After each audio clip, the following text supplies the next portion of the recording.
Trapped deep inside a 40 feet narrow vertical shaft within a cave for a harrowing 35 hours, what began as an exciting caving expedition for Neil Moss with his friends became a desperate struggle for survival. On March 22, 1959, Neil Moss, an Oxford student, joined a group from the British Speleological Association to explore a narrow passage in a stalagmite chamber in Peak Cavern, one of England's best-known cave systems. The narrow passage that they are interested in was only discovered 2 weeks before their expedition. That fateful Sunday, the explorers crawled their way through muddy passages until they came to a chamber some 1,000 feet below ground. The chamber led to an incredibly narrow vertical shaft, their area of interest. 4 of the cavers in the group were among the party that had discovered the shaft 2 weeks early, and they were aware that the narrow shaft was twisted, which posed a challenge. They decided to lower a 75 feet ladder down the hole, and it was time for one of them to go down. Neil was the best candidate, as he was the slimmest guy among them despite being 6 feet tall. He slowly and surely worked his way down the shaft, and when he was around 40 feet down, he discovered a boulder blocking his way. This part of the shaft was narrow, which had limited space for Neil to move his body around. To move away from the boulder, Neil has to move his body in an awkward position. When doing this, he accidentally contorted his body in a way that he was now jammed even tighter just below the corkscrew part of the shaft. Neil was sandwiched between the shaft wall and the ladder, and this resulted in Neil being unable to move, as he was stuck. Neil tried his best to push his body up, as he was quite tired and wanted to get out of the shaft, but he couldn't get over the boulder as it was blocking his shoulder. After struggling for 30 minutes, Neil gave up on struggling and shouted up to the others, "I say I'm stuck, I can't budge an inch." Neil then asked his fellow cavers to pull the ladder back up while he clung to it, and they managed to move him a few inches up, but once again the ladder got jammed, and they had to try another way. Neil's movement also causes his headlamp to drop, and his surroundings instantly become dark. His team members tried another way by throwing a rope into a shaft to pull him back up. Neil managed to tie the rope to himself, and his team members pulled him up from their end. A few seconds later, Neil managed to inch up a little, but it was short-lived as the boulder trapped his body.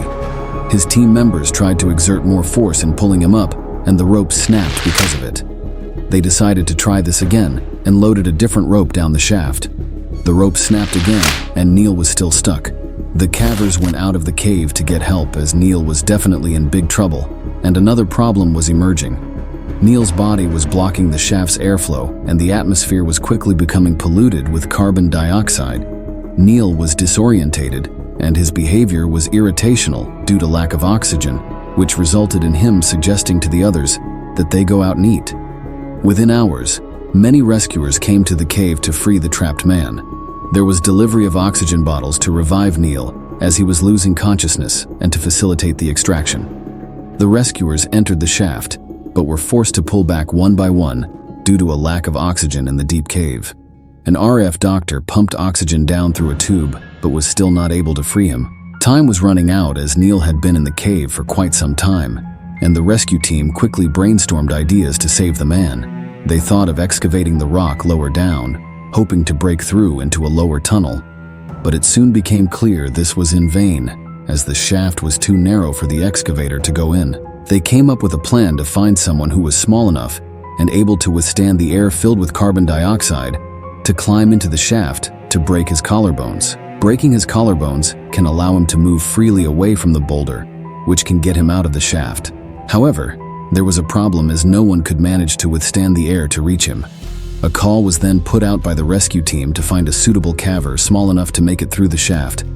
June Bailey, an 18-year-old from Manchester, turned up to try to help. June went in and she did what she was instructed, to break his collarbones.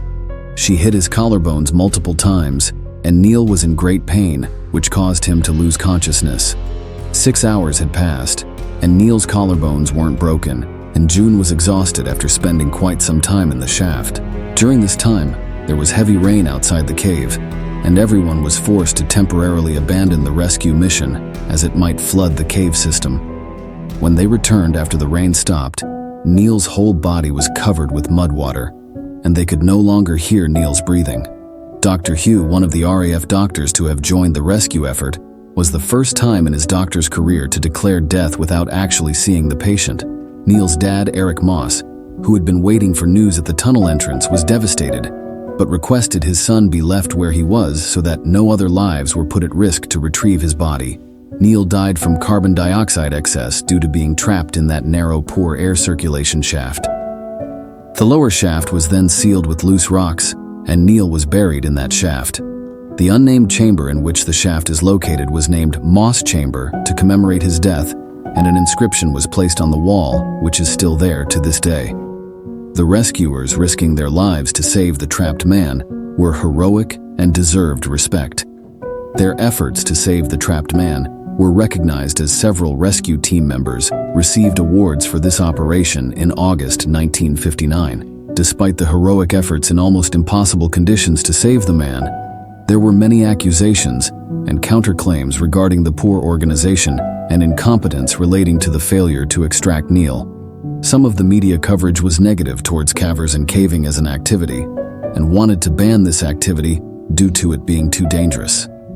However, this never came to fruition. Today, the place is a tourist attraction and a concert performance venue that thousands of people visit every year. Rest in peace, Neil Moss.